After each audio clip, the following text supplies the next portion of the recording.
எரேமியா 12ஆம் அதிகாரம். கர்த்தாவே, உம்மோடே நான் வழக்காடப் போனால் தேவரீர் நீதி உள்ளவராமே.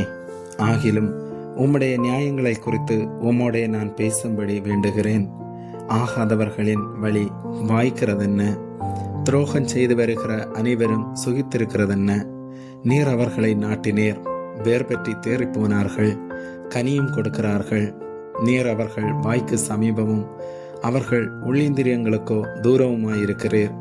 கர்த்தாவே, நீர் என்னை அறிந்திருக்கிறீர், என்னை காண்கிறீர். என் இருதயம் உமக்கு முன்பாக எப்படிப்பட்டதென்று சோதித்து அறிகிறீர். அடிக்கப்படும் மாடுகளைப் போல அவர்களை பிடுங்கி போட்டு கொலை நாளுக்கு அவர்களை நியமியும்.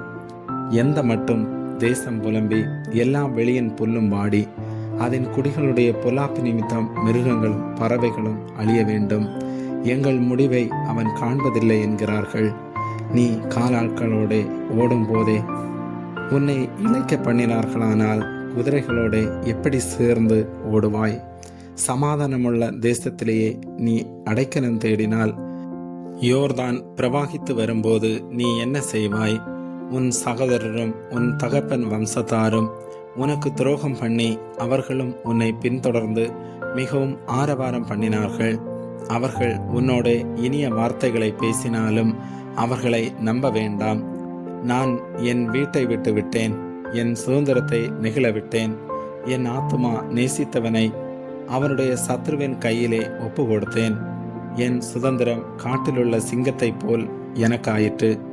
அது எனக்கு விரோதமாய் கர்ச்சிக்கிறது, ஆனால் அதை வெறுக்கிறேன். என் சுதந்திரம் பல வர்ணமாக பட்சியைப் போல எனக்கு ஆயிற்று. ஆகையால் பட்சிகள் அதை சுற்றிலும் வருவதாக. வெளியின் சகல ஜீவன்களை அதை பட்சிக்கும்படி கூடி வாருங்கள்.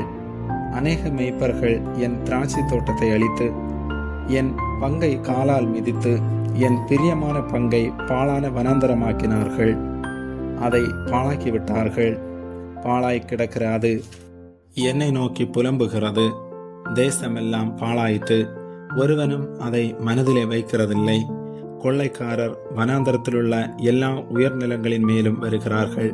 கர்த்தருடைய பட்டயம் தேசத்தின் ஒரு முனை தொடங்கி தேசத்தின் மறுமுனை மட்டும் பட்சித்து கொண்டிருக்கும். மாம்சமாகிய ஒன்றுக்கும் சமாதானமில்லை. கோதுமையை விதைத்தார்கள், முள்ளுகளை அறுப்பார்கள், பிரயாசப்படுவார்கள், பிரயோஜனமடையார்கள்.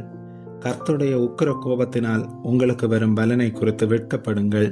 இதோ, நான் என் ஜனமாகிய இஸ்ரவேலுக்கு காணியாட்சியாக கொடுத்த என் சுதந்திரத்தை தொடுகிற துஷ்டரான அயலார் அனைவரையும் தங்கள் தேசத்தில் இராதபடிக்கு பிடுங்கி போடுவேன் என்று கர்த்தர் அவர்களை குறித்து சொல்லுகிறார். யூத வம்சத்தாரையும் அவர்கள் நடுவில் இராதபடிக்கு பிடுங்கி போடுவேன். அவர்களை நான் பிடுங்கி போட்ட பிற்பாடு நான் திரும்பவும் அவர்கள் மேல் இறங்கி அவர்களை தங்கள் தங்கள் சுதந்திரத்துக்கும் தங்கள் பூமிக்கும் திரும்ப பண்ணுவேன். அப்புறம் அவர்கள் என் ஜனத்துக்கு பாகாலின் மேல் ஆணையிட கற்றுக் கொடுத்தது போல கர்த்தருடைய ஜீவனை கொண்டு என்று சொல்லி என் நாமத்தின் மேல் ஆணையிடும்படி என் ஜனத்தின் வழிகளை நன்றாய் கற்றுக்கொண்டால் அவர்கள் என் ஜனத்தின் நடுவிலே ஊன்ற கட்டப்படுவார்கள்.